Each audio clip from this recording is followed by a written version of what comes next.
Okay. Okay. Part two of the relationship video. Yeah, CouchTalk. Welcome back.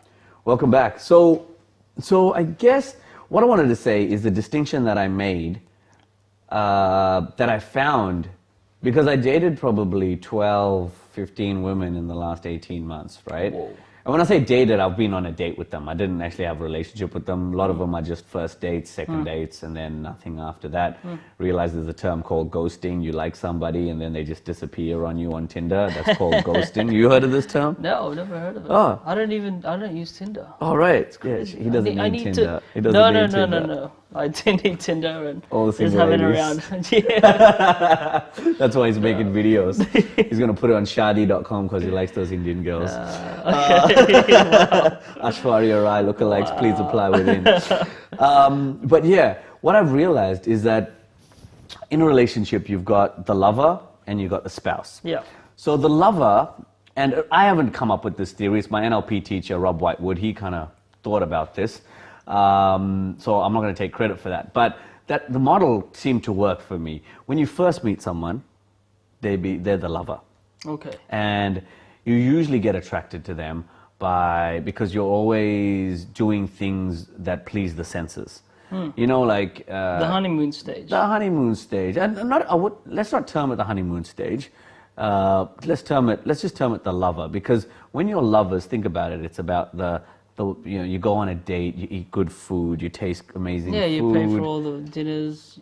You know what I mean? You do everything you can to make sure that the relationship runs smoothly. Yes. You know what I mean? Yes. It's the kind of, like, the first date is going to be a lot different from the 20th anniversary date. Oh yeah, of course, Yeah, of course. you know what I mean? But when you first start this relationship, you end up being this. You start off being this lover, and the lover is, you know, the touch, the taste, the food, the music. You're very much in the moment.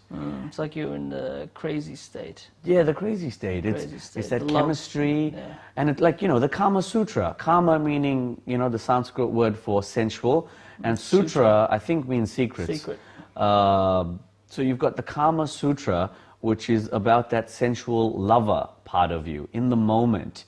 Touch, taste, smell, wine, food, dancing, dessert, music, all of that sort of stuff. And it's a beautiful time. It's a beautiful time. When you're in the moment and you can forget everything else and you let this person take you away, when they kiss, when they touch, when they smell, the sight of their eyes, the way they look, the way they walk, the wind through their hair, it sends those goosebumps through your spine, gives you those feelings in your stomach, your heart beats a little faster, your lips quiver a little bit. That type of feeling when you talk about the lover, right? Yeah. And then you got the spouse. Now the spouse is really important too, because the spouse holds you down. Spouse is the one that tells you the truth. Yes. The spouse is the one that you plan long-term shit with. Right, the one that pays the bills.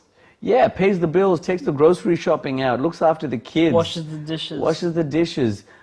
Tells you the truth about yourself, picks you up when you're down, helps you out with that job resume. Yeah. Tells you you're full of shit, you need to take a good look at yourself in the mirror. You know, is a really good friend to you. Right. The spouse is also someone that shares your values, your beliefs, your cultural systems maybe, and your goals and your dreams, and you start talking about the real thing about life with them, a long-term vision, a long-term plan where you can build a life together.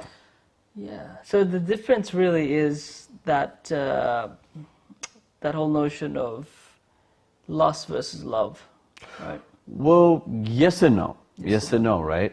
I find people that have really intense, passionate relationships and wonder what the hell went wrong. They're really in the moment. And they don't think about the long term. They don't think about what values does this person have? What's the beliefs that this person has? What's the hobbies that they have? What do they do in their spare time? Right. They're just caught up in this beautiful, sensual, romantic air. Letting nature run its course, sort of thing. Absolutely. Yeah, that's all you need. And I feel it's like a continuum, you know? It's like this line between the two, which if you're like too much on this side, Yeah. then you just get caught up in a romance. And if you're too much on this side, well, life's a little bit dull. Like, who wants somebody that's always thinking about the future? Yeah. Like in my relationship, obviously in the beginning, we were very romantic. Of course. The long-term one, anyway. Right.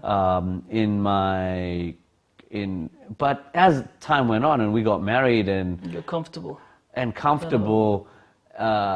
I started thinking like a husband, and the husband archetype had me thinking about the future, the mortgage, the goals, and which is all important. I think I was a great husband, but I think I forgot the lover. I think I really forgot to nurture that lover part. I think maybe we both forgot to nurture that lover part. Is it necessary in nature to have that spouse part? You know what I mean? Like, in order to procreate, all you really need is to have sex. I think, like I'm a big fan of David Attenborough. Right. Peace out to Attenborough. When you look at all the animals out there, humans have a very long gestation period, 9 months. So they need to be looked after. Plus, after that, it takes about 16 years to raise a adult. Yeah, sometimes more, right? Well, often more. I think I was 30 before I considered myself an adult. So I think you really got to choose your mate wisely. Yeah.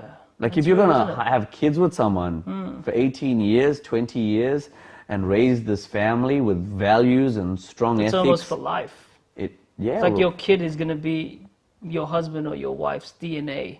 Yeah. So choose wisely is what nature is saying. Yeah. And that's why subconsciously people, like especially for women, because they're the ones that's going to be pregnant and carry this child, they're going to be a little bit careful with choosing the right spouse. Right spouse. Absolutely. You don't even having sex, right? They say that even though you've got protection nowadays, you've got all this birth control methods, yet just the normal woman, not saying like the slutty ones, obviously, they have that feeling. With your hardcore comments.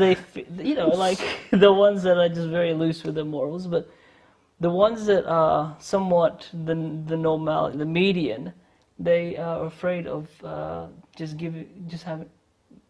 afraid of being labeled a slut, right? Or sleeping. They're not just going to sleep with anyone. You know what I mean? Yeah, yeah. I think that's built in biologically. Because with men, it's okay. I feel men will just fuck anything. They'll just have. Yeah. They can freely have sex easily. You know what I mean? Because they don't have to carry. They don't have to carry that child. And I think if we look at our biological animal instincts, then I read a book actually, and they asked a woman what the feeling is, what feeling she got. When just before she has sex with a man, and she said it's actually compared to the same feeling as when you are gonna bet $1,000 on a roulette table. That's the same feeling that she gets. What? When she's just about to have sex? She feels like it's a roulette wheel. Yeah, not a roulette wheel, but putting $1,000 of your money, hard-earned cash, into this, and you could lose it or win it. See, I don't know. That's the feeling that she gets. That's weird, because that's not for guys though. For guys, like, we can just. Well, I think that's one woman's opinion. That's just one woman's opinion. I think if you choose wisely and you have a good judge of character, you're not going to regret sleeping with someone or making love to someone, you know. No, and you're not. And I don't think sex is about procreation as well. Yeah. I think if you look at the animal kingdom as well, sex is about fun as well. That's true. The bonobos do have sex just for fun. Those are the bonobos. But no, actually, no, the dolphins. And the dolphins as well. The dolphins are, I think, the only animal that have sex for fun. Don't pigs do as well? Pigs do as well. I don't know. And apparently pigs have 10-minute orgasms. Yeah, love to be a pig. It's amazing. Yeah, it is good. Yeah. I'm year of the pig, actually. Are you? Yeah. All right, it's a good 10 minutes. Yeah. But yeah, I think, I guess just to summarize this part of relationships is, I think there's a balance. You got to think with your head when it comes to choosing a spouse. And what are you laughing about? What are you laughing about? I just thought of something stupid. Go. It's say it. It was that movie with Jackie Chan and the who's that other guy, the black guy? Oh yeah, Rush Hour. Yeah, Rush Hour. He goes, when did this happen? Year of the Rat. I don't know why that was funny. Anyway, Okay. sorry. We have, Keep going. We have, It's getting late. you turned crazy. I'm turning crazy. Okay, I'm but sorry. yeah, I guess the point of it is I'd like to just summarize by saying, have a balance. You got to think with your head when it comes to having a spouse, and you got to think with your heart when it comes to love, and with the head and the heart, then you can do it with your hands. So, but you get what I'm saying, all right? So use both in order to balance the spouse and the lover in your life, because you do need both. This is the formula for a successful relationship. I think so. I think so. I think do both of those and you should be on the right. But I'd love to hear your thoughts. That's just me learning from my experiences, but I'd love to hear yours. So share it, comment on it, and let me know what is successful for you. Another episode of CouchTalk. Have an awesome night and tell us about your relationships. Go make some love.